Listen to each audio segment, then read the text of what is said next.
a 15th century recipe for a cabbage stew. Take fair cabbages and cut them and pick them clean and clean wash them and parboil them in fair water and then press them on a fair board and then chop them and cast them in a fair pot with good fresh broth and with marrow bones and let it boil. Then grate fair bread and cast thereto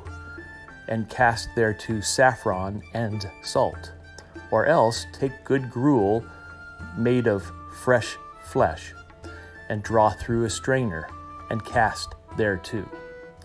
And when thou servest it, knock out the marrow of the bones and serve it forth.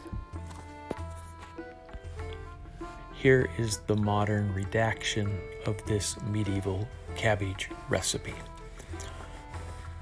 1 medium head of cabbage, some marrow bones for flavoring, 1 tablespoon of salt, 4 cups of beef broth, 6 threads of saffron, 1 cup of breadcrumbs.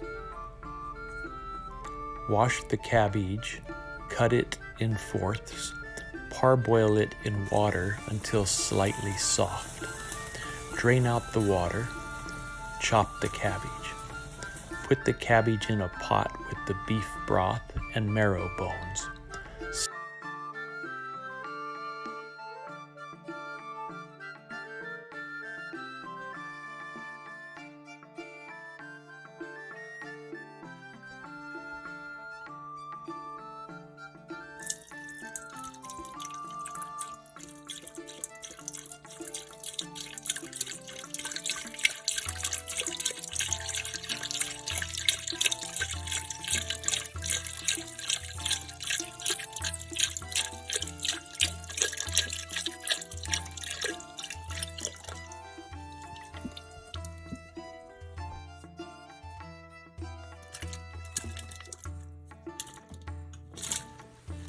The original recipe did not call for onions, but I do like onions in my soups, so I did take 1 red onion and slice it up and added that into the cabbage stew as well.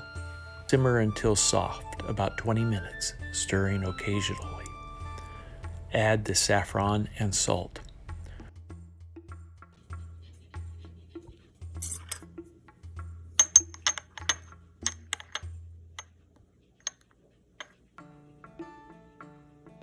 It's been 20 minutes now, so the cabbage should be pretty soft.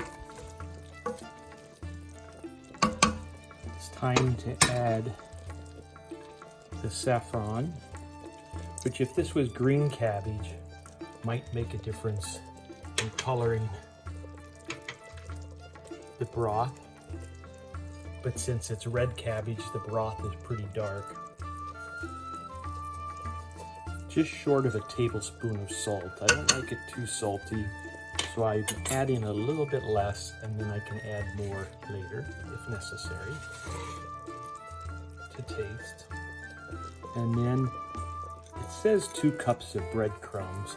I'm going to start with maybe half of that and stir it in and to thicken it. I don't want it to get too thick, so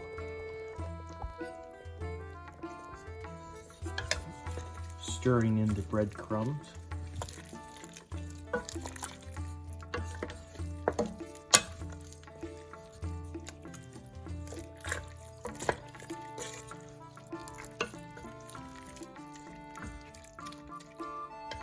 I think I'll add more than that.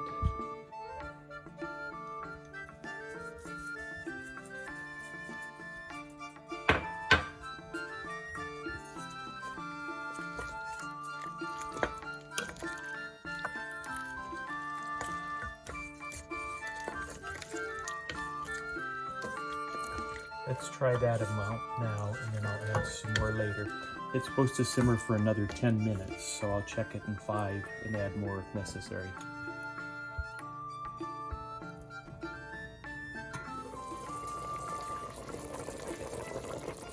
smell here is of the beef bones, not even cabbage. It smells like cooking a roast beef. It's been 5 minutes, so I'm going to add a little more breadcrumbs to stir it in and thicken it up and see how that does. I used about a cup of the breadcrumbs total, and I think that's as thick as I would want it to be. I have 2 more minutes of simmering time, and then it'll be ready. It's time to try it. I'm going to leave the bones in the pot and just take the cabbage with the broth, which is pretty thick, just using the 1 cup. A little more broth in there. So before I added the breadcrumbs, the broth was pretty clear. It was purple colored, but clear. And now it's thick and not a clear fluid. The marrow can be taken out of the bones and added into your bowl if you wanted to eat the marrow.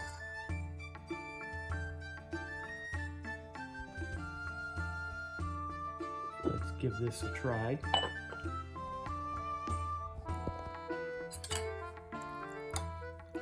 The color is very purple because I used red cabbage instead of green cabbage. It would have probably been just a green color otherwise.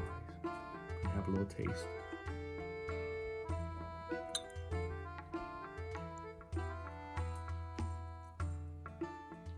It's very good, very cabbagey. This recipe does not include meat, as that would have been harder to come by for an average peasant's meal, but it did include bones, which provides quite a bit of flavor. I was surprised how much beef flavored those marrow bones added to the stew, and it gave it a real nice beef flavor in addition to the cabbage and onions. So it tasted pretty good. I thought it was actually a little too thick. I would probably recommend using less breadcrumb, although it may depend on what type of breadcrumbs you add to it, but it was a little thicker than I would like. Thank you for watching.